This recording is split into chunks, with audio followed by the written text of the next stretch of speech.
Berlim é a capital dos espiões, fictícios e reais. Nos disseram para termos cuidado, olhem em volta. Se algum dia fôssemos pegos, tínhamos tudo claro. Da Guerra Fria até hoje, muitas histórias de espionagem começaram e terminaram nesta cidade do leste da Alemanha. Uma vez joguei meu passaporte na privada do trem. Nunca nos sentimos como James Bond. Os pontos de espionagem de Berlim, do passado e do presente, contam apenas uma pequena parte da história. O coração sombrio da cidade contém ainda mais verdades, narradas, por exemplo, em inúmeros filmes de espionagem.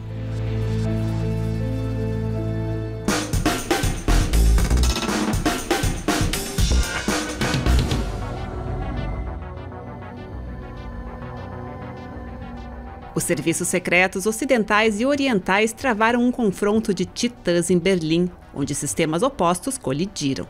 A linha de frente da Guerra Fria. Os principais protagonistas da Guerra Fria moravam lado a lado em Berlim. Einen geheimnisvollen Abhörstollen entdeckten sowjetische Pioniere. Dieser unterirdische Blinddarm ist die Sensation des Kalten Krieges zwischen Ost und West. Dizem que espiões estavam à espreita em cada esquina de Berlim, desde a Segunda Guerra Mundial até a queda do Muro de Berlim em 1989. Berlim no centro do Serviço Secreto Mundial, mas por quê? Quando a Segunda Guerra Mundial acabou em 1945, a cidade estava em ruínas. A Alemanha havia perdido a guerra que havia começado. Os aliados, Grã-Bretanha, França e Estados Unidos, junto com a Rússia, libertaram a cidade do domínio nazista. O Acordo de Potsdam dividiu Berlim em 4 setores, um para cada um dos vencedores. Mas as hostilidades entre essas potências logo emergiram. Começava a Guerra Fria. Berlim Oriental estava sob domínio soviético, enquanto os aliados governavam os 3 setores restantes. Em 1949, 2 Alemanhas foram formadas, a República Federal, que ingressaria na OTAN em 1955, e a República Democrática, que ingressaria no Pacto de Varsóvia no mesmo ano. Bernd von Kostka pesquisa Berlim e seus espiões há décadas e é coautor do livro Capital of Spies, Capital dos Espiões.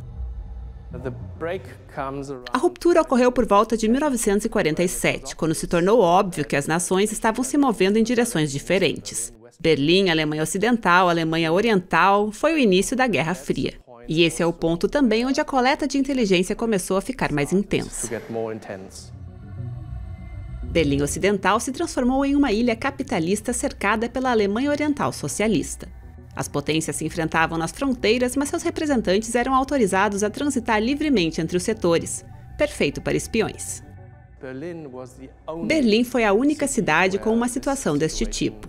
E, obviamente, esta situação geopolítica oferecia muitas possibilidades para todos os 4 serviços de inteligência.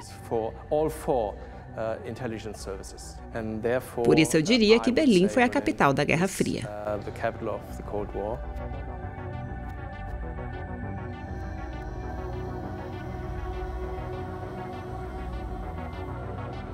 Conhecemos ex-espiões com histórias incríveis. Nos disseram para termos cuidado e olhar em volta, mas não houve treinamento especial de como reconhecer se você estava sendo observado.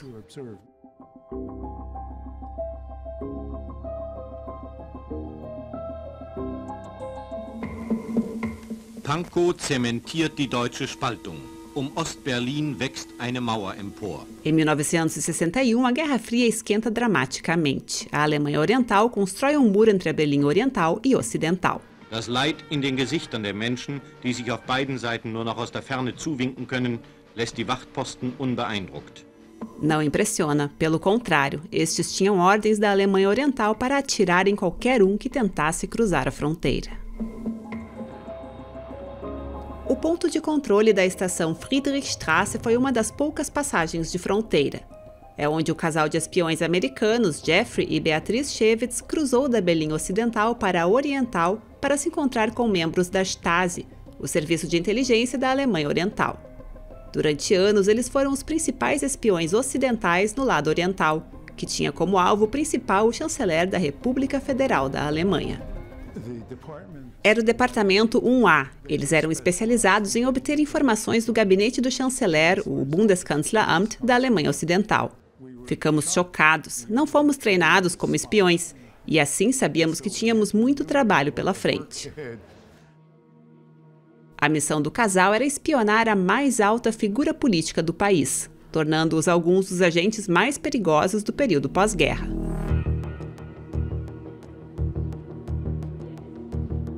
O antigo posto de controle da Friedrichstraße, entre Berlim Oriental e Ocidental, era um local de vigilância e espionagem. A Stasi monitorava quem deixava o país e quem se encontrava com quem. Seus olhos e ouvidos estavam em quase toda parte. Embora ambientada na estação Friedrichstraße, esta cena de um famoso filme de espionagem parece mais americana do que alemã.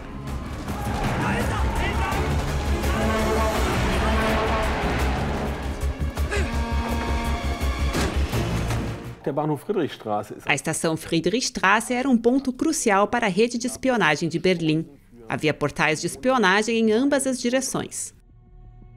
A Stasi, o serviço secreto da Alemanha Oriental, foi formada em 1950 e conduzia a espionagem estrangeira enquanto também monitorava os alemães orientais, sequestrou dissidentes e operou suas próprias prisões.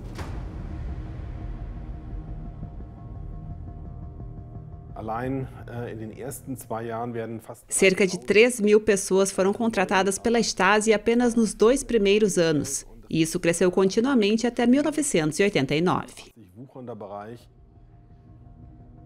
Até hoje, a brutalidade da Stasi serve de referência para produções cinematográficas, como em Cleo, uma série cômica que beira o pastelão.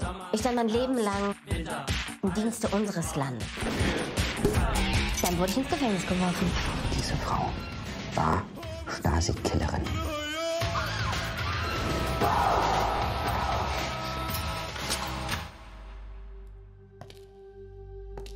A Cova do Leão. A Stasi estava sediada na Normannenstraße, na Berlim Oriental. Hoje o local é um museu aberto ao público. Milhares de arquivos foram armazenados aqui, incluindo os relatórios dos Chewitz sobre o gabinete do chanceler, bem como outras informações de suas várias fontes.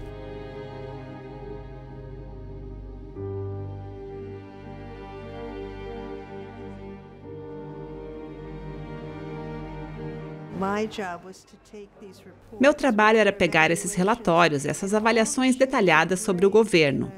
Fui eu quem fotografou tudo. E então peguei o trem noturno Basileia-Berlim. Entrei no trem e fui ao banheiro. Tive que subir sobre a privada, abrir um compartimento no teto do banheiro e colocar a caixa lá dentro. E então fui para casa. Os Chewitz nunca foram expostos durante seus anos de espionagem, mas outros agentes sim, repetidamente, em ambos os lados.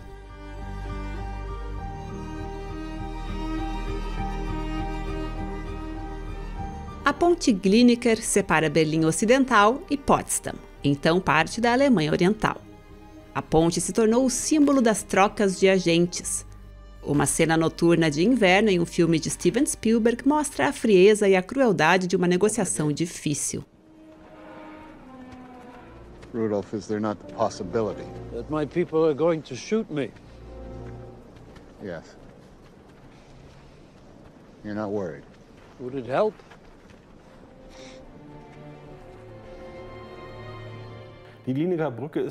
A ponte Glienicke é provavelmente o local de espionagem mais exagerado de Berlim. Na verdade, só houve 3 trocas de espiões ali, em 1962, 85 e 86. Ainda assim, era um ponto importante no contexto de Berlim porque era usado por veículos militares de missões aliadas entre Berlim Ocidental e Potsdam. West-Berlin und Potsdam für die alliierten Militärmissionen findet auf der Glienicke Brücke statt. Os Thiels trabalharam para a KGB soviética. Eles também viviam em Berlim, neste pátio, e foram treinados na cidade. Mas em seguida foram enviados aos Estados Unidos como agentes dormentes, onde por 10 anos aguardaram em vão serem convocados para entrar em ação.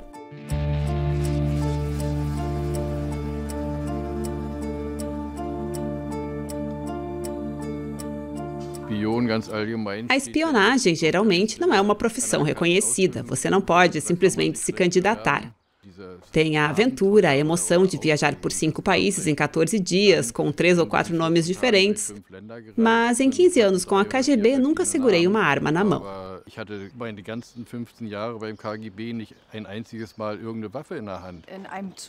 Uma vez joguei meu passaporte no banheiro do trem e peguei um novo.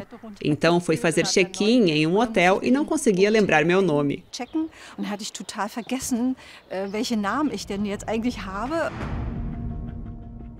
Em uma colina na periferia de Berlim fica a chamada Teufelsberg, a Montanha do Diabo.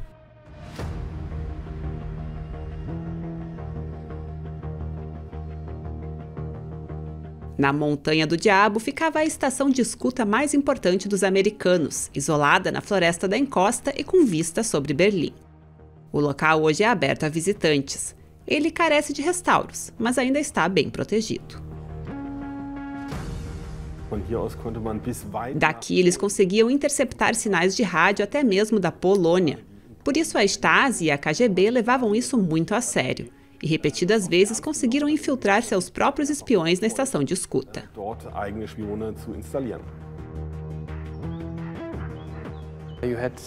Havia até 1.200 pessoas lá trabalhando em um sistema de 3 turnos de 8 horas. Essas pessoas ficavam ouvindo as conversas dos estados do Pacto de Varsóvia, mas apenas ouvindo. Era um trabalho chato, na verdade, não é bem a vida que você esperaria de um espião. That is not a life you would expect as being a spy. Tedioso? Na série Berlin Station, a Teufelsberg é retratada como ponto nevrálgico de uma cidade altamente carregada.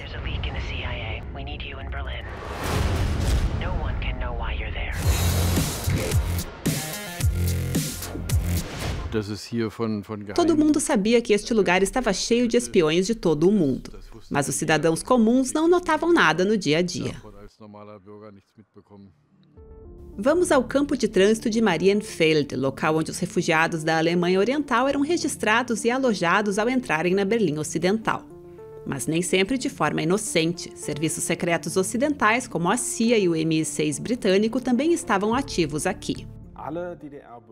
Todos os cidadãos da Alemanha Oriental que vinham para Berlim Ocidental tinham que primeiro se registrar em Marienfeld, onde eram questionados pelos serviços de inteligência das 3 potências aliadas.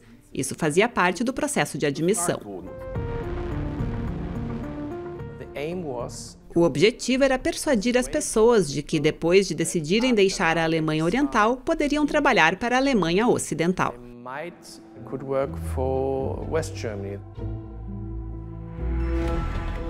Os Shevits viviam e espionavam na Berlim Ocidental, mas viajavam regularmente para encontrar os colegas da Stasi na Berlim Oriental. Em um apartamento secreto, eles recebiam instruções e tinham um lugar seguro para almoçar e conversar. Algo aparentemente inofensivo, não fosse pelos outros espiões de alto escalão que também circulavam por lá. Nos encontramos regularmente por 13 anos, sempre naquele apartamento. Não éramos amigos, mas trabalhávamos bem juntos. Nos tornamos uma equipe, criamos nossa própria lenda. Então, se fôssemos pegos, tínhamos tudo planejado. Eles me deram carta branca para decidir quais informações seriam úteis e então criei missões para minhas fontes e as enviei a campo para obtê-las. Recebemos informações sobre discussões dentro do governo, principalmente divergências. Sempre que um governo tem uma política, há divergências internas de opinião. E isso era importante saber.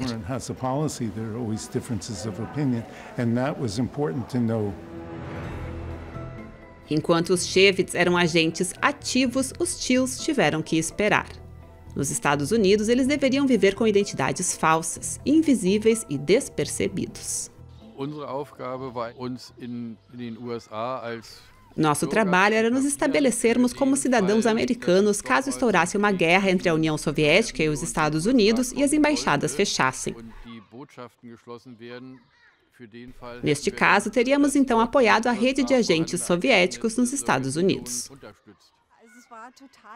Foi muito solitário, só podíamos confiar um no outro. E estar longe da família foi extremamente difícil, obviamente. Saímos de Moscou sem saber por quanto tempo.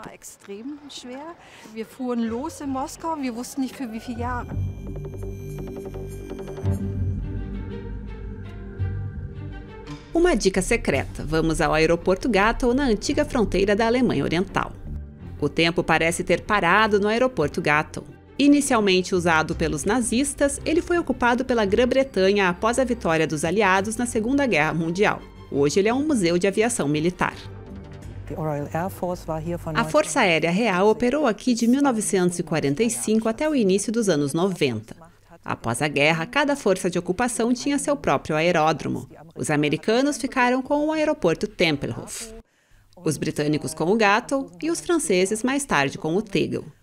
Os britânicos o utilizaram principalmente para reconhecimento militar, o que chamamos comumente de espionagem. Doris Müller-Tove é historiadora do Exército e especialista em Guerra Fria. O aeródromo ficava diretamente na fronteira entre Berlim Ocidental e Alemanha Oriental. Assim, não eram apenas os britânicos que espionavam a Alemanha Oriental, mas também o aeródromo foi monitorado pelas tropas de fronteira da Alemanha Oriental e pela Stasi. Gatow, quase uma viagem cinematográfica no tempo, como se o final do filme Casablanca tivesse sido gravado aqui. Não foi, mas as imagens são enganosamente semelhantes.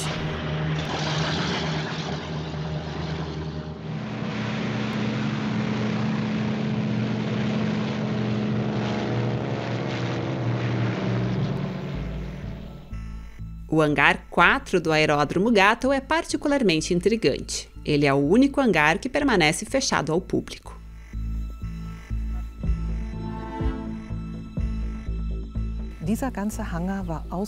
Todo o hangar foi equipado com cabines à prova de som e com equipamentos de escuta de última geração. Os americanos e os britânicos sempre cooperaram. Sempre havia pessoal da Força Aérea Britânica na estação de vigilância de Teufelsberg e pessoal americano também aqui, em Gatow.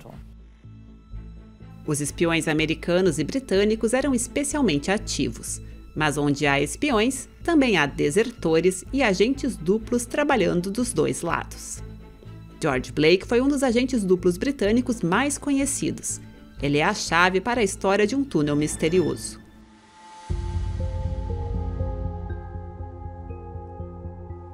O Museu dos Aliados fica no distrito de Dahlem, no sul de Berlim, perto do antigo quartel-general militar americano. Aqui, os interesses de espionagem convergiam. Era onde a CIA analisava fontes e onde planejou também um túnel secreto em conjunto com os britânicos. Der etwa 500 Meter lange, im Westen endende Tunnel konnte von der Presse besichtigt werden. Das sind die angezapften Kabel der Ostzonenregierung und der Russen, deren Gespräche von der unterirdischen Zentrale über raffiniert angelegte Relaisstationen, Messapparate und Verstärker abgehört wurden. Angeblich soll der Tunnel in einer amerikanischen Radarstation enden. O Museu dos Aliados exibe hoje peças originais do famoso túnel. Aqui se vê 6 metros do túnel de espionagem original que foi construído no início dos anos 50 e ficou em serviço por 11 meses para gravar as conversas telefônicas da Alemanha Oriental, ou seja, as conversas telefônicas da administração militar soviética. Mas o túnel foi problemático desde o início.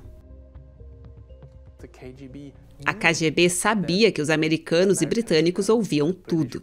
Isso porque um agente duplo britânico, George Blake, disse à KGB que americanos e britânicos estavam construindo este túnel. Só que aí a KGB tinha um problema, porque se eles descobrissem, por assim dizer, o túnel muito cedo, os americanos e britânicos obviamente saberiam que havia um agente infiltrado. Assim, os soviéticos só foram encontrar oficialmente o túnel 6 meses depois, encerrando a Operação Ouro, como era conhecida. Fotos do túnel correram o mundo. E mais tarde, o agente duplo George Blake fugiria via Berlim Oriental para Moscou, onde morreu em 2020. Mas por que pessoas como Blake ou os Shevits se tornam espiões? Por poder, dinheiro, ideais? Por acreditar na Alemanha Oriental como tentativa de uma sociedade melhor? Este experimento no lado oriental foi uma experiência digna após o Holocausto. Mas ninguém fala dele porque ele não funcionou. Nós aceitamos isso, mas, como judeus, não esquecemos o que aconteceu neste país. Aqui vimos uma tentativa de manter esta guerra de fato fria e de não deixá-la escalar para que se tornasse realmente quente. To keep this war cold and not let it escalate to being really hot. O Checkpoint Charlie no centro de Berlim. A lendária travessia entre o oeste e o leste atrai turistas agora, mas no passado era vigiada de perto por ambos os lados. Eles queriam ter certeza de que ninguém de uma região americana ou aliada ocidental passaria para a Alemanha Oriental sem se registrar quando entrasse ou quando saísse. Mas em plena corrida armamentista, um famoso agente cruzou o posto de controle. Sua missão política era tão importante quanto a sensação de entrar em território absolutamente hostil, a solidão do agente.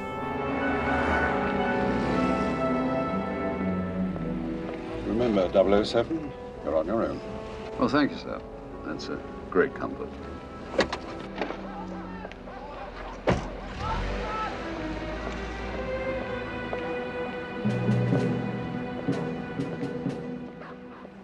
O Checkpoint Charlie é um dos marcos mais conhecidos de Berlim.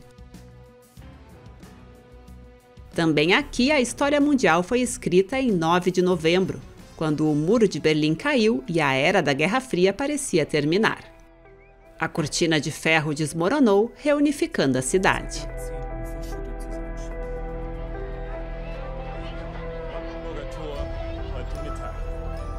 Mas nem todos ficaram satisfeitos. Muitos espiões perderam seus empregos, os bastidores políticos, sua razão de ser.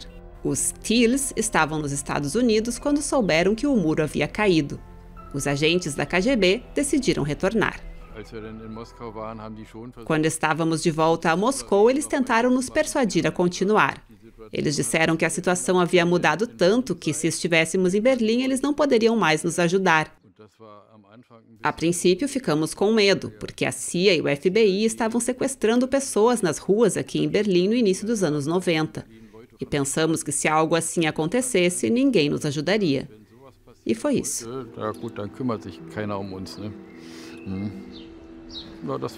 E quanto aos outros espiões? Também temeram por suas vidas depois que o muro caiu? Foram punidos? Sabe, Jeffrey disse, acho que temos que estar preparados.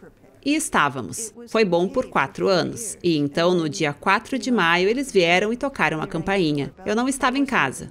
Jeffrey foi preso e nosso filho estava com ele. Eles me colocaram no carro, me levaram ao tribunal e nosso vizinho veio para testemunhar enquanto a casa era revistada. No fim, o agente Shevitz foi absolvido. O casal encerrou sua carreira de espionagem sem antecedentes criminais. Ninguém foi morto, nem nós, e assim seguimos nossas vidas. Em 2015, quase 20 anos depois, o Museu da Espionagem foi inaugurado no centro de Berlim. Um ponto de parada obrigatória para os fãs do serviço secreto. O museu narra a história de Berlim como um hotspot de inteligência e conta com exposições sobre vigilância, técnicas de escuta telefônica, escândalos e episódios históricos, além de relatórios sobre casos atuais de investigação. Os espiões de Berlim hoje. A Guerra Fria acabou, mas os agentes continuam a operar. Estaria Berlim novamente entre as frentes de uma nova Guerra Fria? O primeiro exemplo, uma execução. Selimchan Changoshvili, cidadão da Geórgia, morto a tiros no parque Tiergarten. Suspeita-se que sua morte tenha sido ordenada pelo serviço secreto russo. Segundo exemplo, em 2021, um homem morreu ao cair da janela da embaixada russa em Berlim. Seu corpo desapareceu logo depois, provavelmente tendo sido levado de volta a Moscou. Teria sido um espião?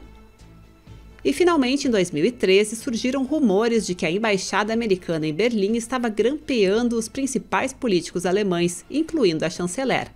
Alvoroço político. Seria essa apenas a ponta do iceberg?